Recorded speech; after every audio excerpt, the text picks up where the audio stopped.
friends, welcome to Tori Talks TV. I'm Tori. And I'm Dr. S. And today we will be discussing HBO series Watchmen, which ran for 9 episodes. Did you read the comic or watch the movie? I sure did not. I did not either. So when we discuss this, we have fresh eyes, fresh minds. And obviously, we didn't need to see any of that because it was so good. It was really good. Really liked it. I was pleasantly surprised by it. I would say that I kind of prejudged it, thinking that, oh, it's based on a comic book. I'm not into superheroes. Not going to be for me, but I'm still going to check it out. And then I wound up having, like, egg on my face. Is that the phrase? For being, like, wrong and embarrassed? Yes. Yeah, that's me. Yes, totally. Yeah. Well, I want to point out that it was HBO's most watched new series since Big Little Lies in 2017. Ooh. And it was also the most popular premium cable show of the year last year. So it did pretty well. Okay. Yeah. All right. So we're going to talk about some things that we really liked about it. So why don't you start with something you liked? Okay. So I'm going to start from the beginning. Okay. And something I really liked every single episode was the title design. How the titles of each episode followed a kind of pre-credit sequence and it just kind of appeared on the screen. Yeah. You see the example up there? That was so cool. It always just like gave me the chills. I've always loved title design. Like Saul Bass is known for like his title design in like Scorsese films. And so this kind of reminded me of that too, and how it's kind of like embedded into the show, and it kind of like helped to give it meaning. No, I did like the way they did that. It's kind of popped up out of nowhere. Like, oh, there's the title. Right? Yeah, that's a good one. Yes. Something I liked about it is kind of similar. It's just all the visuals. Yes. Anything. All the stimuli, the imagery, the costumes, the visual effects. Sister Night, like her outfit, that was amazing. Also, I like Lady Trudeau's wardrobe. Yes. Or Trudeau. And then Looking Glass masks. Like, that was crazy. Or Mirror Head. And, right, exactly. Everything Dr. Manhattan, visually, everything was really all good to look at. Yes. So I was just impressed with all the visual stimulation. I really liked it. Yes. I liked how episode to episode, it looked like a totally different show. Yeah, exactly. Like, from even having like an almost completely black and white episode. Oh, that's right. Yes. Yes, I totally agree with that. So much fun to look at. What's something else that you liked about it? I have to say the music. Yes. The music. Okay, so it's Trent Reznor and Atticus Ross of Nine Inch Nails did the soundtrack. So cool. They actually released it in 3 volumes. And what's kind of cool is that it provides this like extra textual like pleasure for the fans. Volume 2 is called American Hero Story. You know how throughout the whole series there's references to American Hero Story, which is a play off American Horror Story, and volume 2 of the soundtrack is like the soundtrack to that. And so it's like released like on vinyl too. What? So they've just created these like extra like cultural artifacts as part of this show. Did you know too, related to this, Perry, who was the assistant to Lieutenant Blake and followed her, like his fanboy, they created something called Perrypedia, which is also for fans, and you can basically like dig into like his hard drive online and see like all the stuff that he has like about her. That's kind of cool, right? Like I'm not really like, fangirl of this whole thing, but I like the idea. Yeah, I didn't know about that. Yeah, that's really cool. Yeah, the music was so good. So good. And it was totally 9 Inch Nails. Yeah, which I like, because I was just like, it like really got you in the mood. Yeah, for sure. So something else that I liked about it is that it showed a really crucial part of American history that was forgotten or just glossed over. I don't know. I hate to say, but I didn't know about the Tulsa Massacre of 1921. So I'm glad that was shown. Yeah, I thought that was really good. I was very sad. I mean, when I was told that, that actually happened, I said, what? Why did I not know about it? I mean, I paid attention in history class. It's erased by, like, dominant narratives of history. Is that what it is? Well, thank you for shedding light on that. Definitely like that. I mean, I didn't like what happened to them, but I like that now I know about that. Yes. I feel like, and it'll inspire people to, like, do more research on the topic. Yes, hopefully. Yes. Yeah. All right, let's move on to something else. Okay, so definitely, of course, I love their performances. Yes. So, of course, I expected Regina King and Jean Smart to be amazing, and all of their interactions were, like, so good. So one of my favorite interactions is when Jean Smart or Lieutenant Blake does this whole like threatening speech, and Sister Knight's like, Ooh. Oh yeah. It was like such this good like comic relief moment because like Mhm. Lieutenant Blake is intense Oh yeah. and Jean Smart is like amazing. Such a good job. But that little like reaction like totally made my day. Like one of the most memorable parts of the whole series for me. But then who I did not expect was Tim Blake Nelson. Yes. As Looking Glass, and one of my favorite episodes of the whole series was Little Fear of Lightning, which was his origin story. Yep. I just got goosebumps all over again. That was amazing. Definitely one of my favorite episodes. He's a great actor, and he's from Oklahoma, so that helps. That accent is true. Yes, good. His whole character development was like I could not. He was so compelling, so intriguing. So intriguing. Very very interesting character. I agree with all that, yeah. So I want to talk about something else that I like, and it's probably really silly, but I liked, for the first time ever watching a show, that I didn't know what was going on. Yes. I mean, the episode would end, and I would look over, and I'd be like, what just happened? What does that mean? What's happening? But in a really fun, mysterious way, not in the frustrated, like, oh, great, I have to wait till next week to watch it. No, I was like, oh, I wonder if it's this, and then I started going on with the story in my head, and it happened every episode. And then, obviously it's all revealed. But I'd be frustrated. No, I liked it. You're like, what's that about? Yeah. I guess I'll have to wait and see. But it was exciting. It was. Yeah.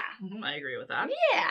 All right. What's something else? Okay, so kind of related to like learning a little bit of history, one of my favorite things was just all the thematic explorations in the show, like the moral ambiguity around like racism, who's like the enemy, who's at fault, what's the proper solution. It's all very ambiguous, right? True. And then the blurring of the lines between fact and fiction, like yes, we learned about the massacre, but it's obviously not a factual show because it's also fantasy blurred into that. Right. And so some of the really cool things I liked were like the parallels between like 9/11 and 11/2.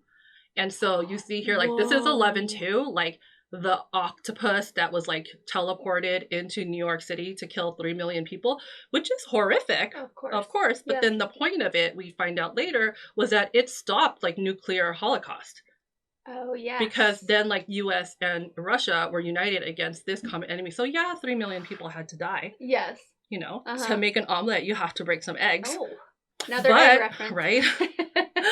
So, of course, that's horrific. But then what could have happened, like, that would be even more horrific? Like, maybe, like, tens of millions of people dying. So, you know, I kind of, liked, thinking, wrapping my head around, those moral ambiguities. Oh. And then also, Robert Redford's president. Yeah. You know, and then, of course, we know Ronald Reagan was president. So there was kind of, that blurring, too. So I thought all of that was really fascinating. I do believe the author of the comic did kind of a play on that, the Ronald Reagan. Yeah. There was, so many little things, like the little Schindler's List reference. There was a part where they're talking, and she's talking about a movie, something like Pale Horse, and it's totally Schindler's List, like Holocaust and little girl in a red outfit. It's Schindler's List, but it's actually set in that 11/2 disaster. Right. So I thought all of that, wow. all of that was like, ooh, all that good job. thought put into that. Good job. Yeah, that's really neat. Yeah. Well, I have to come to what I liked the most about Watchmen. And it was kind of similar to what you were talking about, is the acting / actors. Especially, let me just call out Regina King, Jean Smart, Lou Gossett Jr. Yes. Oh my gosh, I haven't seen him in so long. And Jeremy Irons. And oh my god. What a character. Jeremy Irons, because it seemed like they always ended the first few episodes with him and his story. And you're like, what is going on? What are you doing? He's so weird. He's so weird. He was pulling fetuses out of a lake. He had cake every day. He burned people alive. I was like, what is wrong with you? This has to tie in somehow. Obviously it did. But just him keeping me interested and being kind of manic. Jean Smart, like you were talking about, but being so intense, and she never let up on that character. She was so good. Even when she was captured, she was still she was like, what? So cool. Yeah. And Regina King, I can't say enough good things about her. She's amazing. She really kept the whole story going. Lou Gossett Jr., I love him. Oh my gosh, I know. Yeah. So I think one of the best things one of the things I liked the most was definitely just all the performances and the acting. So great job with that. Definitely. What did you like the most about it? So what I liked the most was episode 6 entitled This Extraordinary Being. So this is the one I mentioned that was pretty much all in black and white. And this is after Angela takes her grandfather's nostalgia pills and then experiences his, I have goosebumps all over, experiences his memories. Okay, so he's like 100 years old. Yeah. Went through like so much racism and terrible things in his life. He was like, you know, it was like she got to be in his place. And the shot that really like got me was like the point of view of him being like lynched and the bag going over his head, and you could see like through like the burlap. I've never seen anything like that. Like, it was such a beautiful but like horrific scene. And I almost feel like the entire series was made to make this episode. Like, so that like we could experience that. And so it's like disguised in this comic book fantasy superhero thing, but it's for us to experience like this type of like fear and hatred and like bigotry in our history. So good. That episode was amazing.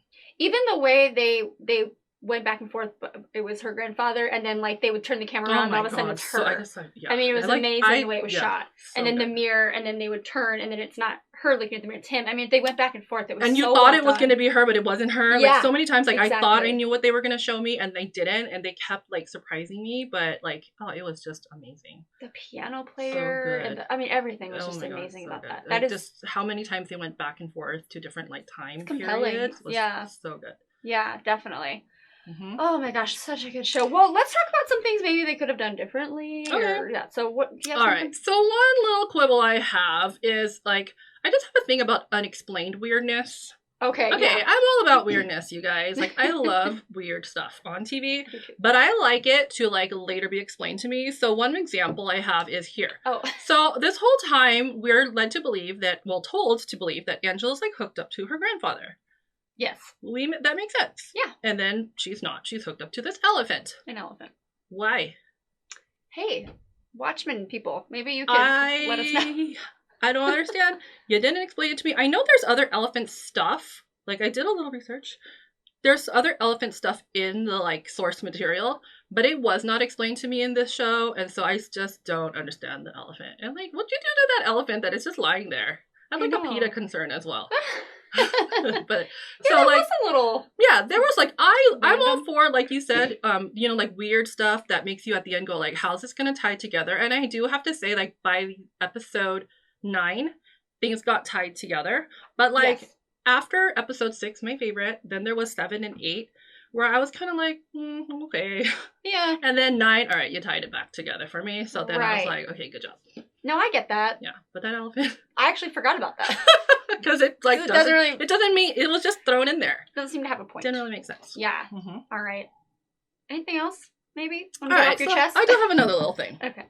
So Lady True, I liked her. I like Lady True. She was cool, and like some of the things she was doing, like cloning her own mother, like that broke my brain. I was like, okay, super interesting. A little sick. Also, like watching her mom impregnate herself. Oh, jeez. That was interesting. Like, when do you see that on TV? So I like weird stuff. That's cool. The only thing I didn't like was her fate. So she had good reasons for what she was doing. Like, I understood she believed that Dr. Manhattan should have done more to like fight like all the crappy stuff in the world. Mm-hmm. But like, was her solution the best? No. Mm-mm. And then she just basically got boiled down to like an egomaniacal tyrant who had to be destroyed. I wanted more for her. Yes. I know. I totally agree with that one. But I loved all the cool stuff that she was doing. Yeah. I like that she was strong, but she's like a genius. Yeah. Like a mad genius. But yeah, I didn't see her storyline going that way. I wanted more. Thought, yeah. Yeah. Oh, that's too bad. Her mother-daughter was kind of cool, though. That was interesting. Beyond. Yeah, mother-daughter. Oh, my goodness. All right. Anything else? Okay, one last thing. Okay. Why not? The love story, I just didn't get there. Like, I didn't see it. I didn't see how they fell in love. I just don't understand. Angela and Dr. Manhattan. I don't understand. Did you not see the spark or the chemistry connection? Okay. Nope, I didn't. I guess I can kind of understand that. I mean, she did choose him from those bodies in the morgue. So it wasn't anything organic. I mean, Cal, I get. Cal? Oh, yeah. I got Cal. Yeah. Heck yeah, I got Cal. But did you get Cal and... So you got Cal and Angela, but not Dr. Manhattan. I was in love with Cal long from, like, you know, season episode 1 too. Cal, yes. Yes. But I didn't, the whole maybe just my brain couldn't wrap myself around the whole like temporalities crossing and why they wind up together. I don't think like the Jedi mind trick of like knowing like, oh, you're gonna tell me in 20 minutes about your parents. That didn't get me. That got a little confusing. I was like, that doesn't make me fall in love with you. No. But I rolled with it. It's okay. Yeah. Yeah. I do see what you mean by that, though. Mm-hmm. Yeah. I bought it. I mean, I took it. I got it. I'm okay. But it just didn't, I didn't go, yeah. Totally. Yeah. Not a love story for the ages. Oh, gotcha. Mm-hmm. Okay. Well, that was very good. Well, honestly, I don't really have much to say. I saw it a little while ago, and I can't think of anything that, stuck out to me as something that I didn't really enjoy. But I do see your points. I was pleasantly surprised by how good this was. This was a very good show. I would give it an A. Solid A. I'd give a solid A as well. Yeah. You know what, though? Season 2 has still not been confirmed yet. I'm kind of surprised. But an HBO executive is leaving it up to the creator, Damon Lindelof. So it could come back as, like, a type of, like, anthology series or limited series. I don't know. Fingers crossed. Or I don't know. Maybe leave it as is because it was so good. It was so good. You know? They have a tendency to do that. Just leave it alone. Yeah. Let us wonder Maybe just leave it alone. Next. Yeah, just leave it. Let it go. Yeah. It's fine. It's perfect the way it is. Okay, that's all we have today. Thank you so much for watching. Please like, comment, and subscribe. We would really appreciate it. We'll see you next time, everybody. Bye-bye.